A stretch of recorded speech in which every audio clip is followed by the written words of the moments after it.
الرحمن الرحیم۔ شروع کرتا ہوں اللہ تعالیٰ کے بابرکت نام سے جو بڑا مہربان اور نہایت رحم والا ہے۔ علی وائس کے سننے والے معزز سامعین، السلام علیکم۔ حضرت ابو ہریرہ رضی اللہ تعالیٰ عنہ کا نام اسلامی تاریخ میں بے حد اہمیت کا حامل ہے۔ آپ کا اصل نام عبد الرحمن بن صخر الدوسی تھا، لیکن آپ کو زیادہ تر ابو ہریرہ کے لقب سے جانا جاتا ہے، جس کا مطلب ہے بلیوں کا والد۔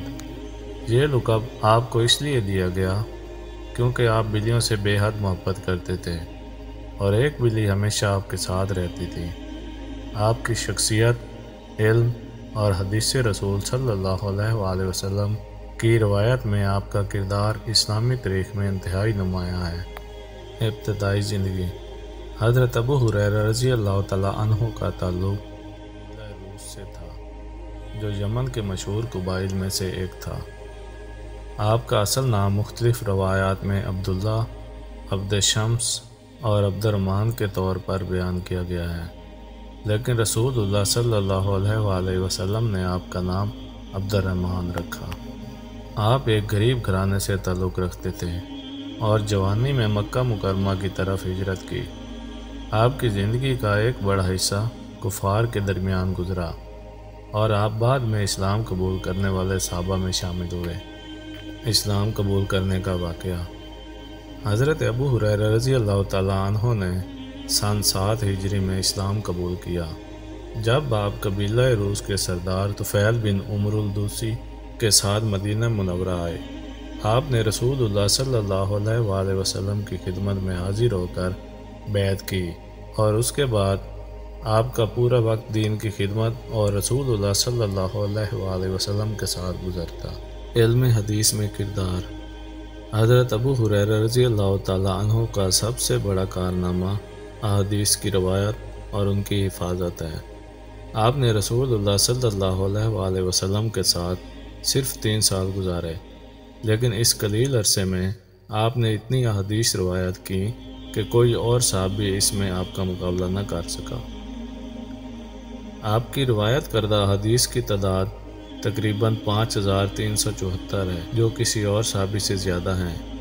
یہ آپ کی علمی لگن، یادداشت کی قوت اور نبی کریم صلی اللہ علیہ وآلہ وسلم کی صحبت کا نتیجہ تھا کہ آپ اتنی بڑی تعداد میں احادیث کو محفوظ کر سکیں۔ حضرت ابو ہریرہ کی بلی اور لقب کی وجہ۔ حضرت ابو ہریرہ رضی اللہ تعالیٰ عنہ کے لقب ابو ہریرہ کا ایک دلچسپ قصہ ہے۔ آپ کو بلیوں سے بے حد محبت تھی، اور ایک بار بچپن میں آپ نے ایک چھوٹی بلی کو پال لیا۔ یہ بلی آپ کے ساتھ ہر وقت رہتی اور آپ اس کا خاص خیال رکھتے۔ اسی محبت کی بنا پر لوگوں نے آپ کو ابو ہریرہ کہنا شروع کر دیا، جس کا مطلب ہے بلیوں کا والد۔ آپ کو اس لقب پر فخر تھا اور آپ نے اسے کبھی رد نہیں کیا، بلکہ خوشی سے قبول کیا۔ زہد و تقویٰ۔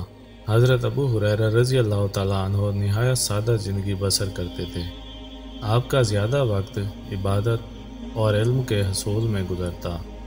آپ نے اپنی زندگی کا بیشتر حصہ مسجد نبوی میں گزارا اور اہل صفا میں شامل تھے۔ آپ کی مالی حالت اکثر نازک رہتی تھی، لیکن اس کے باوجود آپ کبھی بھی دنیاوی چیزوں کے پیچھے نہ گئے۔ آپ کو نبی کریم صلی اللہ علیہ وآلہ وسلم سے بے پناہ محبت تھی، اور آپ نے ہر لمحہ ان کی تعلیمات کو یاد رکھنے اور آگے پہنچانے میں صرف کیا۔ آپ کی عبادات کا یہ عالم تھا کہ آپ اکثر راتوں کو قیام کرتے اور دن کو روزے رکھتے تھے۔ آپ کا تقویٰ اور پرہیزگاری آپ کی زندگی کا اہم حصہ تھے، اور آپ ہمیشہ آخرت کی تیاری میں مصروف رہتے۔ آپ نے دنیا کی عیش و عشرت کو کبھی ترجیح نہیں دی اور ہمیشہ دین اسلام کی خدمت کو اولویت دی۔ فقہی خدمات۔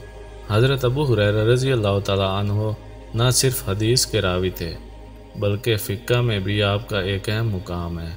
آپ نے اپنے علم اور تجربے کی روشنی سے لوگوں کے دینی اور دنیاوی مسائل کا حل فراہم کیا۔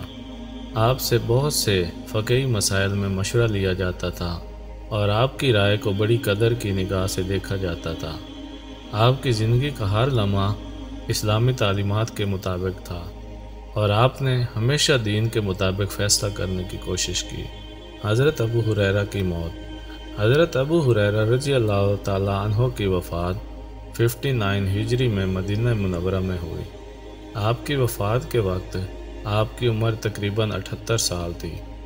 آپ کو جنت البقیع میں دفن کیا گیا، جہاں دیگر بہت سے صحابہ کرام رضی اللہ تعالیٰ عنہم بھی مدفون ہیں۔ آپ کی وفات کے بعد اسلامی دنیا میں آپ کی خدمت کو ہمیشہ یاد رکھا گیا اور آج بھی آپ کا نام احترام سے لیا جاتا ہے۔ نتیجہ: حضرت ابو ہریرہ رضی اللہ تعالیٰ عنہ کا اسلامی تاریخ میں ایک بلند مقام ہے۔ آپ کی احادیث کی روایات، آپ کی بلی سے محبت اور آپ کی سادہ زندگی، سبھی چیزیں آپ کی شخصیت کا حصہ ہیں۔ آپ کی زندگی ہمیں یہ سبق دیتی ہے کہ علم اور تقوی کے ساتھ ایک شخص کس طرح دنیا اور آخرت دونوں میں کامیاب ہو سکتا ہے۔ تو دوستوں، اپنا بہت سارا خیال رکھیے گا۔ ملتے ہیں اگلی ویڈیو میں، تب تک کے لیے اللہ حافظ۔